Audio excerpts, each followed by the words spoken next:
Shalom Uvracha, j'espère que vous allez bien. Cette semaine, c'est Parashat Pinchas.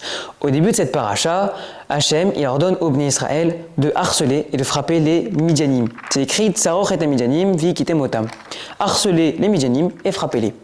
Juste après, on a le recensement des Bnei Israël pour l'armée et pour l'héritage d'Eretz Israël.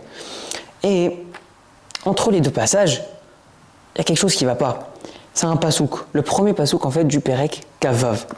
Comme ça, il est écrit Vayi achare amagefa, fin de Perek. Vayomer Hashem le Moshe, ve'Elazar ben Aaron à Kohen les morts. On finit le pasouk.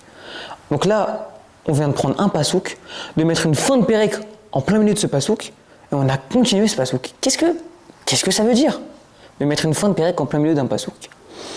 Le Or HaChaim HaKadosh, il vient expliquer. Il nous dit, étant donné que cette coupure indique le début d'un nouveau passage, alors les trois premiers mots font partie de ce qu'il y avait avant. Ils font partie de l'ordre de harceler et de frapper les Midianites. Par ça, le Or HaChaim HaKadosh, il va nous expliquer. Si les Bnei Israël veulent se racheter de l'adultère qu'ils ont commis, dans la parashat Balak, ils ont besoin de harceler et de frapper les Midianites, ceux qui les ont fait fauter et qui les ont amenés à commettre l'adultère. Pour pouvoir dire à Hachem, je fais teshuva sur mon erreur, eh bien, il faut agir pour ça. Il faut montrer que j'ai fait l'adultère avec les Midianites et aujourd'hui je frappe et j'harcèle les Midianites parce que c'est toi qui me l'as ordonné. Alors ok, on a un premier passage, on fait une coupure pour un autre passage, et pourquoi on ne pourrait pas faire deux psukim différents avec une fin de Perek en plein milieu? Ce serait plus logique. Mais le Or HaChaim HaKadosh, il va nous expliquer ça aussi. Pourquoi on garde ça dans le même pasouk? Il vient nous dire, c'est pour garder, c'est pour lier les sujets. Ça veut dire quoi? Il est temps de recenser les Bnei Israël, desquels on parle de ceux qui ont fait teshuva.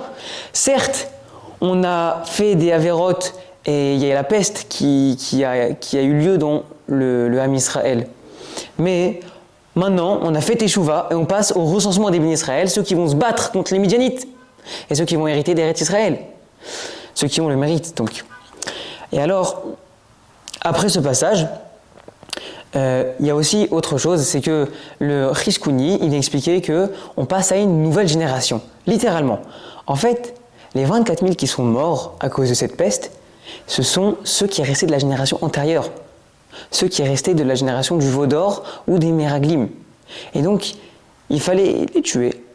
Et la peste, elle a fait son travail, elle a tué les 24 000 qui restaient, parce qu'eux, ils devaient mourir dans le désert. Et donc, qu'est-ce qu'on pourrait donner comme morale à cette histoire, à ce pasouk? C'est que, juste en une phrase comme ça, on pourrait dire, rester dans un pasouk et mettre une fin de Perek en plein milieu, c'est avoir au sein d'une vie une teshuva. Il y avait un derrière, il y avait un certain chemin dans une vie, et on s'est arrêté, fin de Perek, et on a repris les bases, et on est allé dans une autre direction, et du coup on a fait le recensement des Bnei Israël. La morale de cette histoire, donc, pour reformuler tout ça, c'est que c'est seulement après un véritable acte de teshuva qu'on peut sortir du désert et qu'on hérite d'Eretz Israël. Akadosh Baruch Hu, il s'attend à avoir des actes des Bnei Israël. Je peux dire, j'ai fait teshuva et ça y est, j'ai changé. Mais en réalité, je peux ne pas avoir changé à l'intérieur.